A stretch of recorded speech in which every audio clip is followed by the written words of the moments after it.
नमस्कार दोस्तों, मेरे चैनल में आप सभी का हार्दिक स्वागत है। दोस्तों, आज हम बात करेंगे पुत्रदा एकादशी के बारे में। जैसा कि हम सब जानते हैं कि हर एकादशी का अपने आप में एक अलग ही महत्व होता है। शास्त्रों के अनुसार पौष माह के शुक्ल पक्ष की एकादशी को पुत्रदा एकादशी कहते हैं और जैसा कि नाम से ही विदित हो रहा है पुत्रदा एकादशी, इसलिए इस एकादशी को संतान प्राप्ति की कामना करने वालों के लिए बड़ा ही अमोघ माना गया है। यह एकादशी का व्रत संतान प्राप्ति के लिए बहुत ही लाभदायक है। इस दिन भगवान श्री कृष्ण जी के बाल गोपाल की पूजा उपासना करके हम उनसे संतान प्राप्ति का वरदान मांग सकते हैं। दोस्तों, इस बार 2021 में पुत्रदा एकादशी 24 तारीख रविवार के दिन आ रही है। इस दिन हम व्रत चाहे रखें न रखें, लेकिन हमें सात्विक होना बहुत जरूरी है और भगवान विष्णु जी की, भगवान कृष्ण जी की पूजा हमें जरूर करनी चाहिए।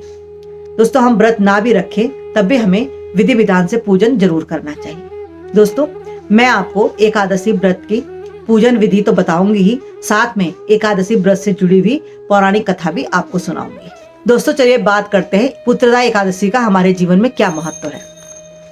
शास्त्रों के अनुसार इस व्रत को करने से अग्निष्टोम यज्ञ का फल प्राप्त होता है और विष्णु जी अपने भक्तों की सभी मनोकामनाएं पूर्ण करते हैं।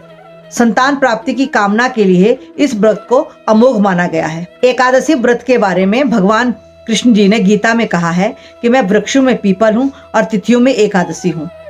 शास्त्र कहते हैं कि विवेक के समान कोई बंधु नहीं और एकादशी के समान कोई व्रत नहीं होता है। पद्म पुराण के अनुसार श्री कृष्ण जी ने युधिष्ठिर को एकादशी तिथि का महत्व समझाते हुए कहा था कि चाहे कोई बड़े से बड़ा यज्ञ भी कर ले, लेकिन मुझे उन यज्ञों से उतनी प्रसन्नता नहीं मिलती जितनी कि मुझे एकादशी व्रत के अनुष्ठान से मिलती है। तो दोस्तों, एकादशी व्रत का इतना महत्व है। एकादशी व्रत के दिन चावल को भी वर्जित माना गया है। मान्यता के अनुसार चावल में जल तत्व की मात्रा अधिक होती है और जल पर चंद्रमा का प्रभाव पड़ता है, इसलिए चावल खाने से जल की मात्रा शरीर में बढ़ जाती है और मन इससे स्थिर नहीं रह पाता है। मन के चंचल होने से व्रत के नियमों का पालन करने में बाधा आती है, इसलिए एकादशी के दिन चावल खाना वर्जित कहा गया है। एकादशी व्रत में मन की पवित्रता और सात्विक भाव का पालन अति आवश्यक माना गया है। तो दोस्तों, यह मैंने आपको एकादशी व्रत का महत्व बताया। पूजन विधि बताने से पहले मैं आपको एक पौराणिक कथा सुनाती हूँ। वो पौराणिक कथा इस प्रकार से है। पूर्व काल में भद्रापतिपुरी में राजा सुकेतुमान नाम के राजा राज्य करते थे। उनकी रानी का नाम चंपा था। विवाह के काफी समय बाद भी वह संतान सुख से वंचित थे, इसलिए वो हमेशा बहुत ही दुखी रहते थे। एक दिन राजा घोड़े पर सवार होकर वन में चले गए। मृग और पक्षियों से सेवित उस सघन वन में राजा भ्रमण करने लगे। वन में राजा को सरोवर के पास कुछ वेद पाठ करते हुए मुनि दिखाई पड़े। राजा उनके पास पहुंचे और उन मुनियों ने उन्हें बताया कि हम विश्वदेव हैं, यहाँ स्नान करने के लिए आए हैं। राजा ने मुनियों को अपनी संतानहीनता की बात बताई और दुख व्यक्त किया और उनसे उपाय बताने का आग्रह किया। मुनियों ने राजा से कहा, हे राजन, आपने बड़े ही शुभ दिन पर यह प्रश्न किया है। आज पौष शुक्ल पक्ष की पुत्रदा एकादशी है। मुनियों द्वारा बताई गई विधि से राजा ने पुत्रदा एकादशी का व्रत रखा और इस व्रत के पुण्य से कुछ समय बाद रानी गर्भवती हुई और उन्होंने पुत्र को जन्म दिया। बड़ा होकर राजा का यह पुत्र बड़ा धर्मात्मा और प्रजापालक हुआ और तब से राजा ने सबको इस पुत्रदा एकादशी के व्रत की महत्ता बताई। तो दोस्तों, यह थी पुत्रदा एकादशी की पौराणिक कथा। अब मैं आपको इसकी पूजन विधि बताती हूँ।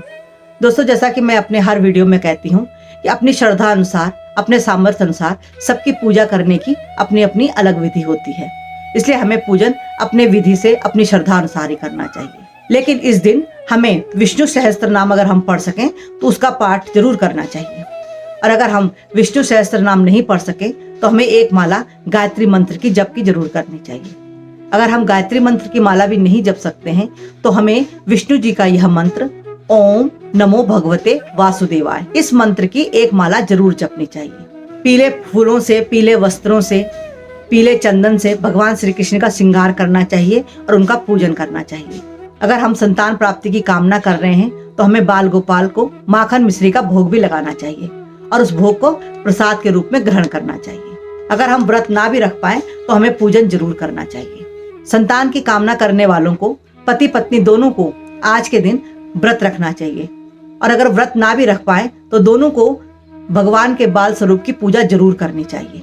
पीले वस्त्र पहनकर पूजा करना बहुत ही उत्तम है।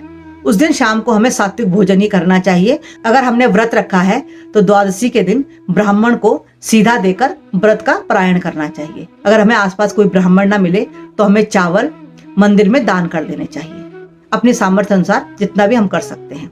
इसके बाद हमें व्रत खोलना चाहिए। तो दोस्तों, यह थी एकादशी के दिन पूजा उपासना की सूक्ष्म विधि। आप इस तरह पूजा उपासना करके लाभ उठा सकते हैं।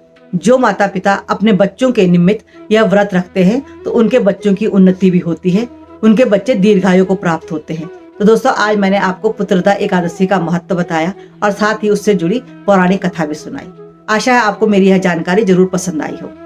अगर आपको मेरी यह जानकारी पसंद आई तो आप कमेंट्स कीजिए, मेरे वीडियो को लाइक शेयर भी कीजिए, साथ ही मेरे चैनल को सब्सक्राइब भी जरूर कीजिए।